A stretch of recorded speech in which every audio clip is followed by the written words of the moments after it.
Egypt is living in a state of anticipation these days, waiting for a decision from the regime. Will Defense Minister General Abdel Fattah AL Sissi run for president as a representative of the military institution, putting the military and the army at the forefront of the political scene and on the front line of confrontations?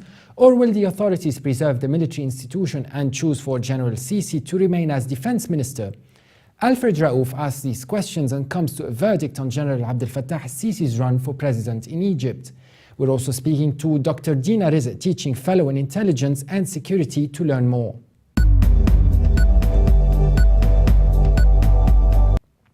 Alfred Raouf is the political activist who wrote the piece in Al-Monitor. He took part in the Egyptian revolution since participating in the 18 days of the protest, which brought about the downfall of the Mubarak regime. In addition to continuing to work as an engineer, he has worked with the political movement. He co-founded Al-Masri Al-Hurr.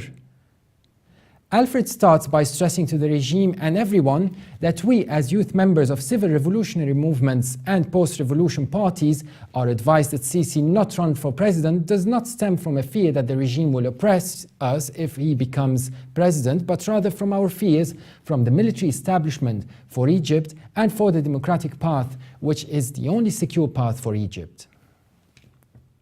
The writer explains it is no secret that if the president comes from the military, this will place responsibilities on the army that are outside of his jurisdiction. It will also distract the military's focus from its primary responsibilities and even put it in direct confrontation with citizens and all of their demands. And in the event of a worsening economic situation, making many difficult and painful decisions such as removing subsidies and taking austerity measures will fall on the president from the military institution. An ambiguous and negative status from the military establishment is a trap that must be avoided, but on the other hand, Alfred Raouf predicts arguments with which some may claim that this status will give the army a sense of responsibility towards the nation.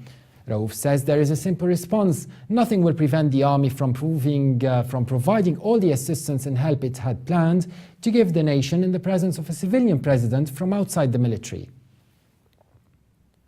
And Raouf adds the president being a civilian figure would put the army in a position of support rather than one of responsibility, which is a much better position and leads to greater love and rapprochement between the army and the people.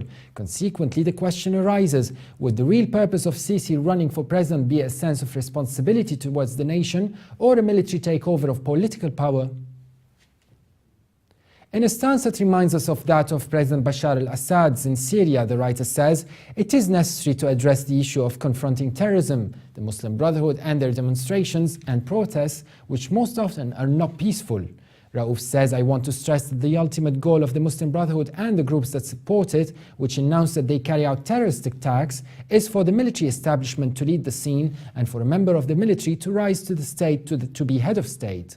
This only reinforces their view that what happened was a coup by the military aimed at taking power. Moreover, it represents a continuation of the bilateral historic syndrome of a conflict between the military and political Islam over power. The writer says a trap should be avoided. The first one would be the military institution heading the political scene will make it easier for the Muslim Brotherhood to criticize and defame the military. And second, on the other hand, if there is a civilian president and thus the security file is in the hands of the security establishment headed by the military, then everything that needs to be done to fight terrorism will still occur, but under the orders and responsibility of a civilian president. There are two other things that the military establishment must consider before it's too late: the Minister of Interior and the new sycophants, as referred to by Raoul, whether from the old regime or those who got involved in politics after the revolution. These two things represent the biggest risk to the authorities and to Egypt as a whole, regardless of whether or not they are representative from the military runs for. And when it comes to random arrests and seeking revenge against those who carried out the revolution, this will inevitably lead to more tension and sooner or later to a popular anger, Raouf notes. Was the Interior Minister providing citizens in terms of security and fighting terrorism does not in any way require this extent of violations. The current situation of the Interior Ministry is something that harms the nation more than it helps it. The right choice at this moment involves a re-evaluating and rehabilitating of the police force institution, regardless of how strong its resistance is and regardless of the fragility of the security situation. If it refuses to do so, the current regime will meet the same fate as its predecessors. As for the new sycophants, the military establishment led by Sisi must realize that it is in the interest of both Egypt and the military to build a true pluralistic and democratic system in Egypt. The military should not control the political institutions as a party and implant itself within these institutions to control them, as the regime of Hosni Mubarak did. True national competencies can flourish in cooperation with the military establishment and the regime, not if they are controlled by the regime. These competencies should work with the regime for the sake of the nation's interests. And to conclude, Raouf says the government should work with figures among the revolutionary forces and the youth instead of trying to oppress them. He says the better the regime treats them, the more it will help Egypt. And joining us today is Dr. Dina Rizk, teaching fellow in intelligence and security at Warwick University. Thank you very much for joining us today. Thank you for having me.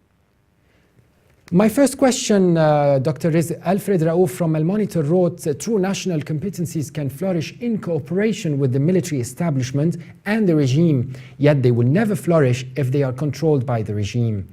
To what extent do you agree or disagree with that, and why?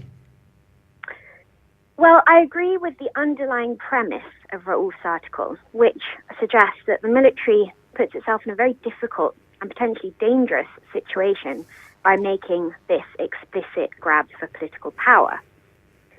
For many Egyptians, the military is the last remaining bastion of stability in the country. So Raouf makes an important point, insulating it from the roughshod of daily political life, as well as the more difficult economic decisions that need to be made, like subsidy reform, is essential to maintaining the military's largely positive public profile among the Egyptian citizenry that currently exists. But I think we also need to remember that whatever Sisi's final decision, whether we have a civilian in the presidency or not, the military are always going to exert a degree of political control. And control, I think, is probably closer to the truth than collaboration or cooperation, as we've seen repeatedly across the Arab world over the past few years. The military have proven themselves to be the ultimate arbitrators of political life. So even today, we have the civilian figurehead of Adli Mansour, but few observers really doubt that significant power lies in the hands of Field Marshal Sisi. So despite Raouf's recommendations, I think we're likely to see the continuation of a two-way converging trend, which is the politicization of the military and the militarization of Egyptian politics. So in your opinion, would this be a good combination? No, I don't think it is a good combination, but I think it's the most likely one. And the writer suggests that the military establishment led by General Sisi must realize that it is in the interest of both Egypt and the military to build a true pluralistic and democratic system in Egypt. The military should not control the political institutions as a party and implement itself within these institutions to control them, as the Hosni Mubarak regime did. So basically it's exactly what you just spoke about, and you are predicting it somehow. But then my question is, given the terror threats in Egypt, do you think a non-military rule could control the situation? Well, that's an understandable question to be asking, and it's one that many are posing. But there's also a school of thought within political observers who argue that actually the reverse is true, that military rule is more likely to entrench and inflame the security situation and provoke even further unrest.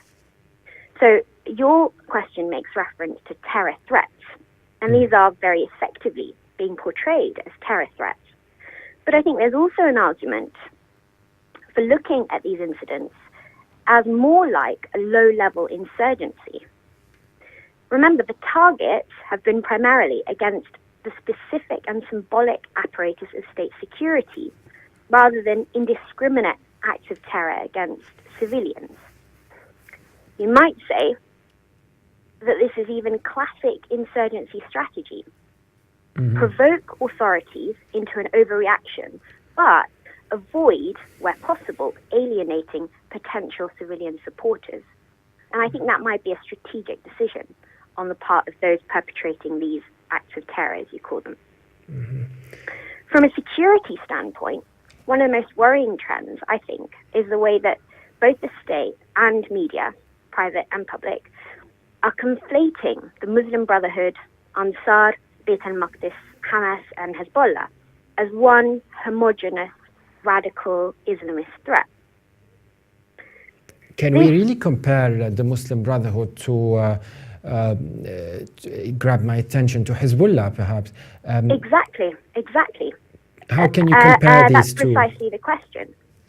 And the effect of this of this comparison and this sense of one singular Islamist threat, which is prevalent in the media and is prevalent by spokesmen of the state, is that it radicalizes moderate members of the Brotherhood who feel alienated and isolated, particularly the young and disillusioned members that have been cut off from the Brotherhood hierarchy. In other words, it becomes a self-fulfilling prophecy. And in the longer term, I think there's also a danger that this war on terror becomes institutionalized. We've already seen signs of this with the counter-terrorist provisions in the Constitution. And I think there's a risk that without a concrete political vision, which so far the interim government has failed to provide, both politicians and the military are to some degree reliant on this narrative of a terror threat to maintain a sense of unity between the various factions that have allied together against the Brotherhood. So whoever becomes president is also going to rely on this enemy within to distract the public from difficult political decisions, from political opposition, and justify intrusions on civil liberties.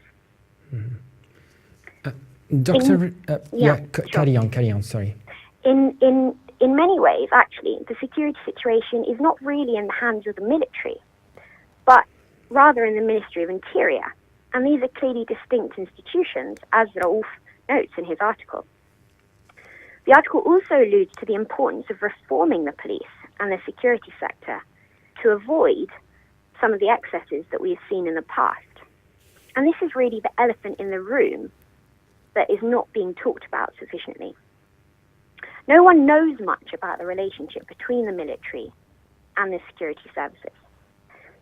Certainly right now, they seem to be collaborating, but there are also rumors of a more competitive relationship that could make for future instability. We haven't seen much public sympathy for the security crackdown against Islamists, but overplaying their hand against non-Islamist demonstrators and revolutionary activists, which we've seen happen in the past few weeks, could lead to a potentially dangerous popular backlash, I think. And when you mentioned the treatment of the Islamists, just like you just said, between the police and the Islamist opponents, do you think marginalizing the Muslim Brotherhood, like you said a bit earlier, can radicalize it? You did mention the word radicalizing the Muslim Brotherhood, or even absolutely. I don't think this is so much of a risk at the higher levels of the organization, because I think they are aware of the danger of falling into that trap. But I think certainly for younger, isolated, disillusioned members of the Brotherhood, they essentially see themselves as being targeted. And for them, the only solution, the only option might be to join some of these more radical organizations that are calling for acts of violence as the only option against a state that is increasingly relying on repression rather than accommodation and the discourse of national reconciliation that we heard so fleetingly at the very start of July. It would be interesting to learn more, of course, but we're running short of time. Thank you very much for joining us today, Dr. Rizq. You're very welcome. Thank you very much for having me. Thanks. That was Dr. Dina Rizq of University of Warwick. Dina also received her PhD from Cambridge University and teaching fellow in intelligence and security at Warwick. And for more updates, please visit us on levant.tv. Thanks for watching and bye for now.